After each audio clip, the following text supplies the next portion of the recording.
Hello everyone, welcome to Embracing, the daily current affairs session by Team Enlight.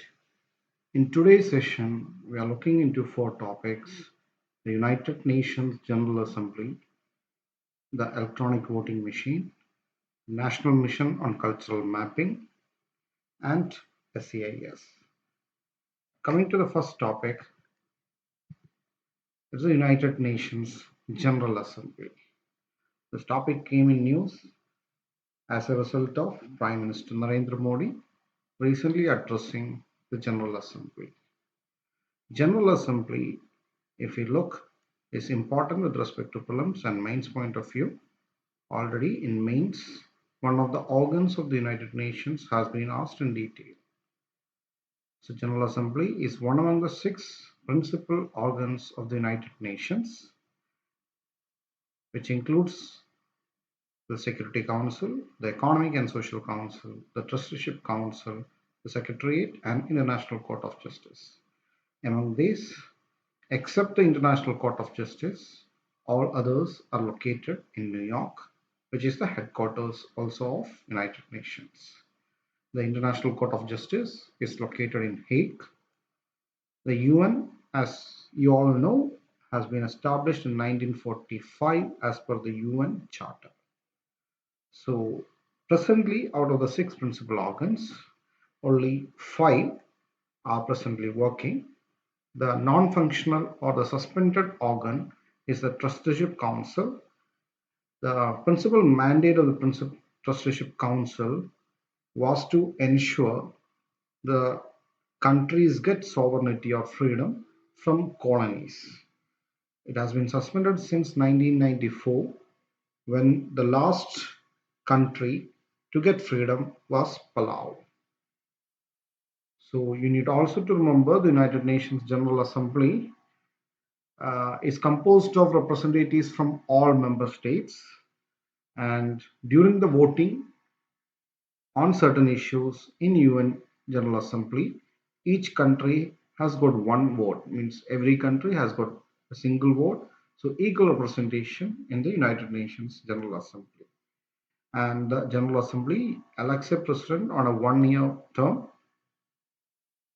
So it, and another point to be remembered, it's the only UN body to have universal representation, which means in other organs like Security Council, only few nations get representation.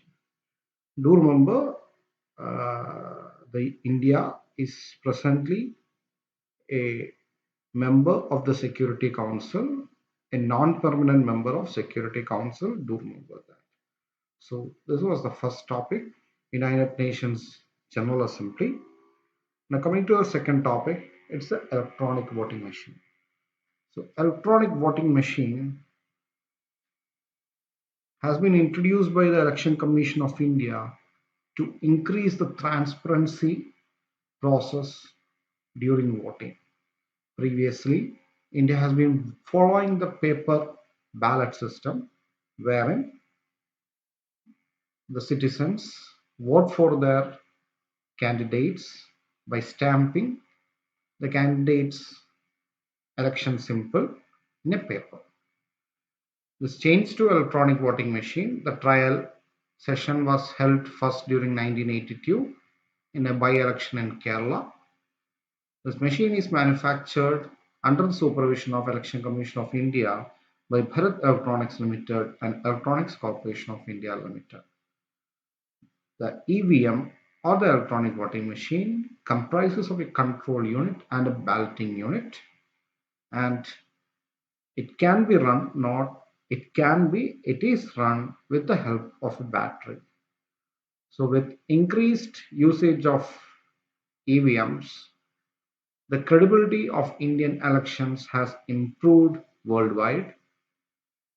Even other countries are using the EVMs provided by Election Commission of India. So the major advantages why we brought a transition to EVMs is to, first one is increasing transparency. Second one, it's a lot easier compared to paper ballot for a citizen to vote.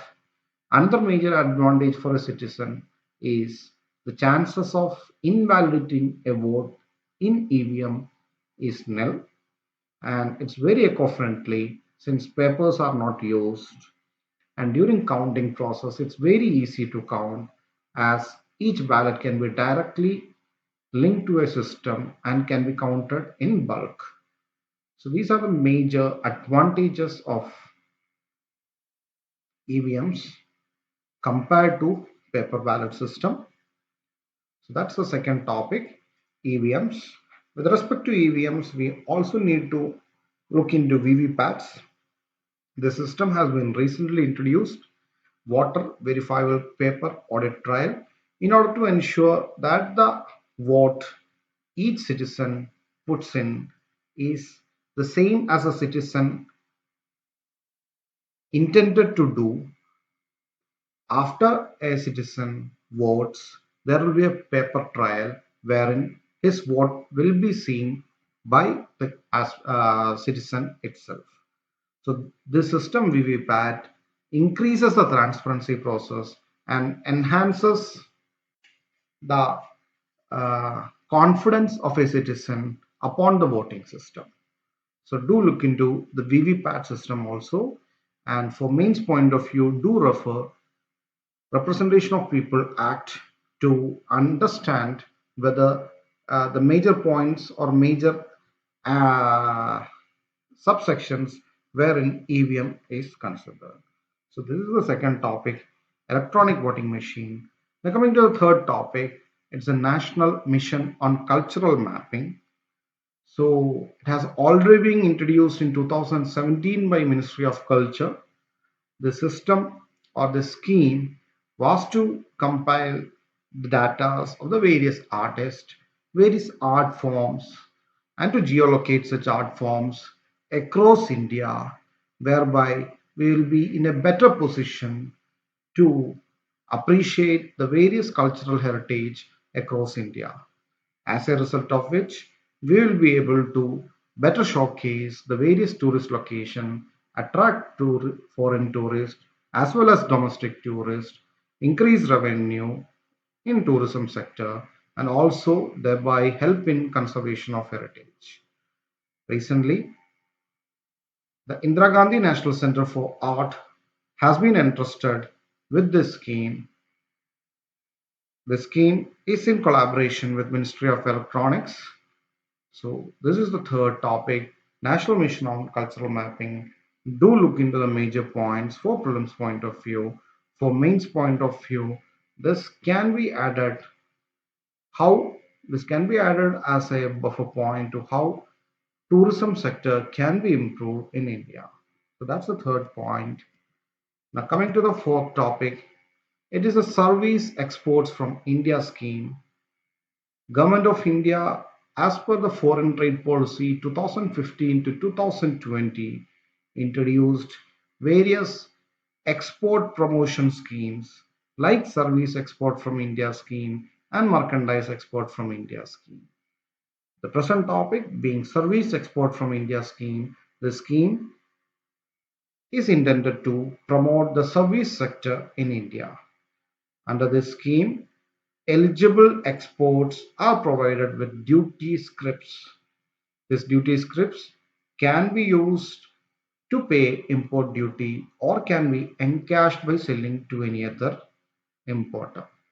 So not all services are eligible. Certain notified services, as per Government of India's mandate, are eligible to get the duty-free scripts, and it's the service sector need to be located within India to be eligible for this scheme. Recently, as the foreign trade policy is eligible only for 2015 and 2020, the scheme recently has been extended, and we need also to remember that this is a successor to Serve from India scheme, which was a precursor to this scheme. So this is the fourth topic, service export from India scheme. This can be asked in prelims or for mains, GS3 paper, economy, for different export, how to promote exports or how the domestic sector, domestic various survey sector can be improved. This scheme can be added as a point. So these were the four important topics: UNGA, EVM, National Mission on Cultural Mapping, and Service Export from India scheme or SCIS. Thank you. We do look forward to you in the next session. Take care.